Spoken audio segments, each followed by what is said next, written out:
When I learned my first songs, I quickly noticed that many songs rely on the same chords.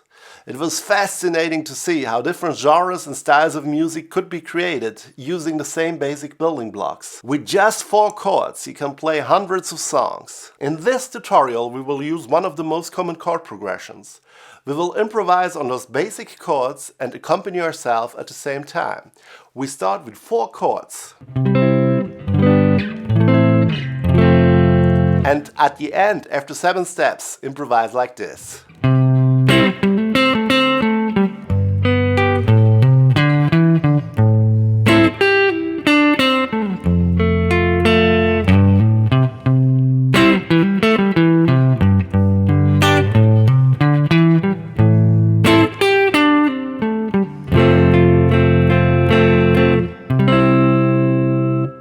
The chords we use today are C major,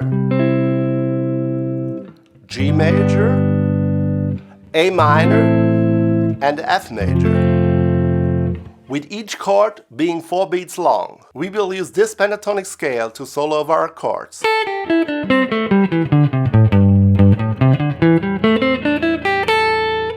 We play a chord on the first beat, and then solo on beats 2, 3 and 4. Let's avoid feeling too stressed at the start. We use only one of these chords and solo on it. For example, we start with C. To avoid losing our place at the beginning, we count aloud. 1, 2, 3, 4. 1, 2, 3, 4. 1, 2, 3, 4. 1. Then we move to G. 1, 2, 3, 4. 1, 2, 3, 4. 1. And go on until all our 4 chords are completed.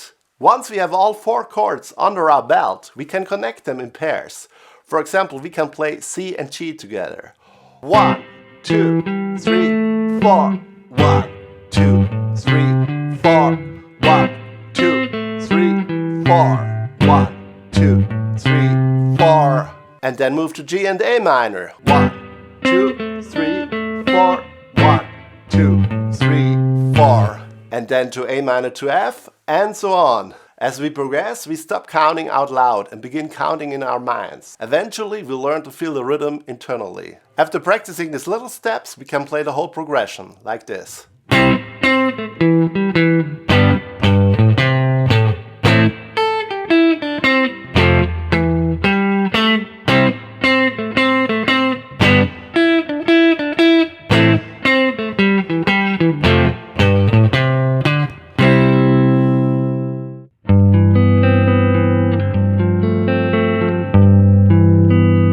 Another way to compass is just to use the root note of the chord on 1 and solo after it.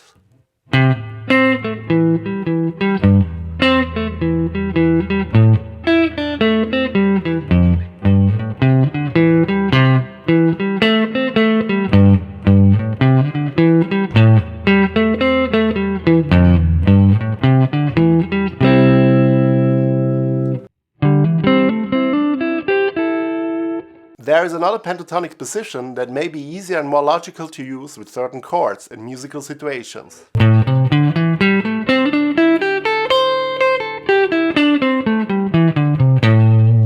We practice this position, if needed, with the same techniques as before. First 1 chord at a time, then 2 chords, then the whole thing or just the bass notes.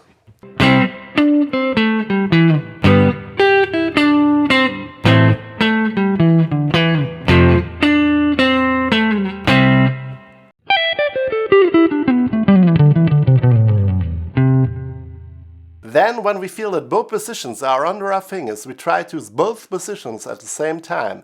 Again, we try to increase the difficulty step by step. We start with 1 chord at a time, but to make it even easier for the beginning, we just play with 2 strings, for example with the first 2, but try to use both positions. Then we move to the next string set, do the same thing.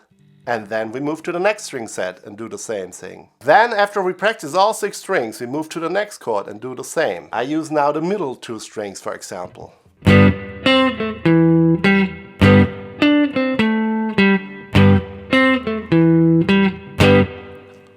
After all the chords are done, we again combine two of them using the same method as before. We go on until we are ready to connect all the strings, positions and chords. It will take some time, but hopefully the process will already be a lot of fun and creative.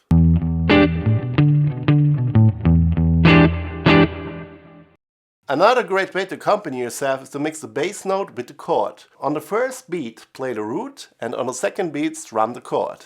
Then solo.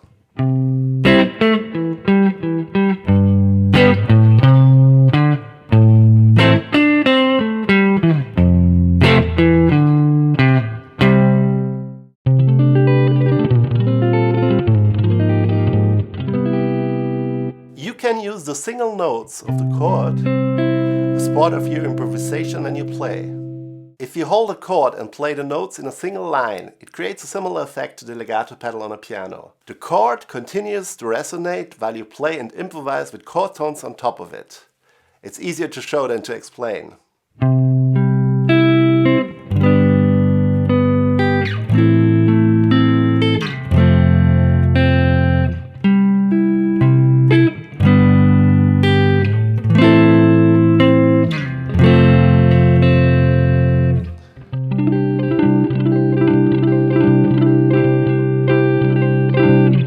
Playing chord tones or pentatonic scales can give the line a different sound. You have three possibilities, using one, the other or both. Pentatonic scales generally create a more open sound, while chord tones create a clearer and more structured sound. It's hard to express exactly how it sounds, but just be aware of what happens if you use them in various ways. Then you combine the chord tones with the pentatonic.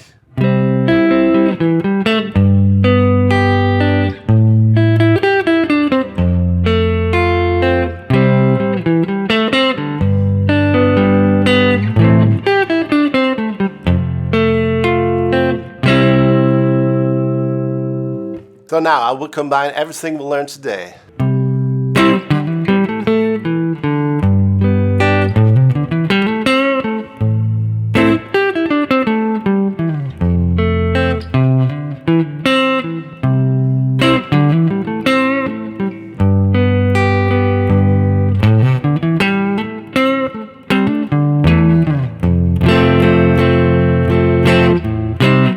This was part 4 of how to play alone and improvise. If you enjoyed this lesson, don't forget to subscribe to the channel and watch other videos of this series to dive deeper into the world of solo guitar. Thanks for watching.